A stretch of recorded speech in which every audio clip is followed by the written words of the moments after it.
നമ്മൾ തുടക്കത്തിലൊരു നാടൻ ടച്ചിലാണോ പോകുന്നതെന്ന് നമ്മൾ ഓർക്കും. കാരണം കുറച്ച് കൂട്ടുകാരുടെ ഗ്യാങ്, കുട്ടികളുടെ ചെക്കന്മാരുടെ ഒരു ഗ്യാങ്ങിൻ്റെ ഒരു ഹെഡായിട്ട് വരുന്ന പോലെ തോന്നും. പക്ഷെ അത് കഴിയുമ്പോഴേക്കും വേറൊരു നെക്സ്റ്റ് ലെവലിലേക്ക് വരുന്നുണ്ട്. സ്റ്റണ്ടാണെന്നുണ്ടെങ്കിലും എല്ലാം നമ്മൾ പ്രതീക്ഷേനേക്കാളും മേലെയാണ് പെർഫോമൻസ് വരുന്നത്. എക്സ്ട്രാ ഓർഡിനറി ആയിട്ട് നമുക്ക് സ്റ്റൈലും കാര്യങ്ങളെല്ലാം ചെയ്തിട്ടുണ്ട്. ശരിക്കും ട്രിപ്പിൾ മാസാണോ? മാസിന് മേലെ മാസാണ്. കണ്ണൂർ സ്ക്വാഡിനെ പോലെ തന്നെ അല്ലെങ്കിൽ അതിനേക്കാൾ കുറച്ചുകൂടി മേളിൽ നിൽക്കുന്ന സ്റ്റൺസും കാര്യങ്ങളും കുറച്ചും കൂടി ആഡ് ചെയ്തിട്ടുണ്ട്. പിന്നെ അതിൻ്റെ കൂടെ കുറച്ചൊരു കോമഡി ടച്ചും കൂടി കഥാപാത്രത്തിന് കൊടുത്തിട്ടുണ്ട്. പിന്നെ ബിന്ദു പണിക്കരുടെ ക്യാരക്ടർ ആണെന്നുണ്ടെങ്കിൽ നമ്മൾ വിചാരിക്കാത്ത ടൈപ്പിലുള്ളൊരു പെർഫോമൻസ് ആണ് അവിടെ നിന്ന് വന്നിരിക്കുന്നത്. ഈ ഒരു പ്രായത്തിലും ചെറുപ്പക്കാരെക്കാൾ അതെ,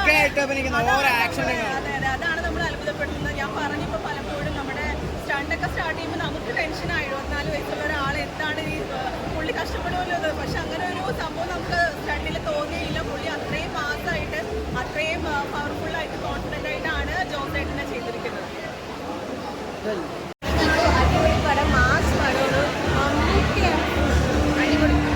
മൊത്തത്തിൽ മാസാണ്. അടി ഫുൾ അടി. ലാസ്റ്റ് ഇന്റർവെല്ലിൽ ഫൈറ്റ് പടം കണ്ടോ? അടിപൊളിയായിട്ട് സൂപ്പർ.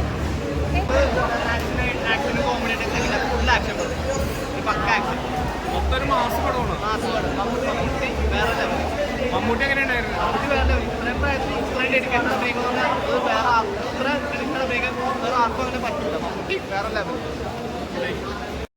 തോന്നിക്കില്ല. അടിപൊളി ലുക്കാണ്.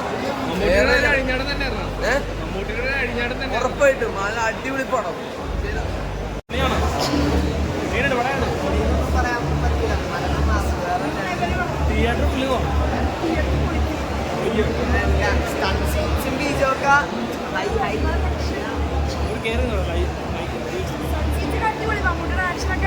മമ്മൂക്കയുടെ പുതിയ ലുക്ക് എങ്ങനെയുണ്ട്?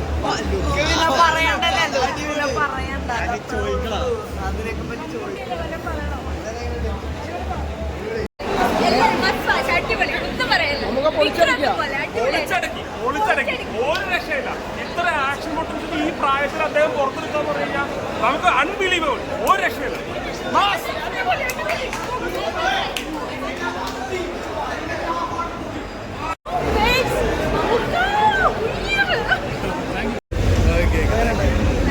ഈ പെരുമഴ പെയ്ത മമ്മൂക്ക ഇടി കാര്യങ്ങൾ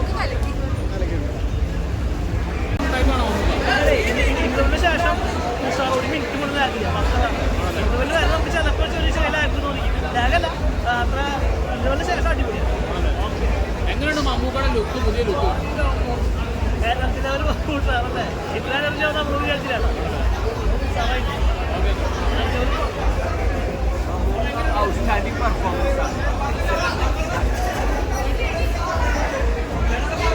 മമ്മൂക്ക ഞെട്ടിച്ചായിരിക്കും. രാജീവ് ഷെട്ടി വില്ലനായിട്ട് വന്ന ആളെങ്ങനെ?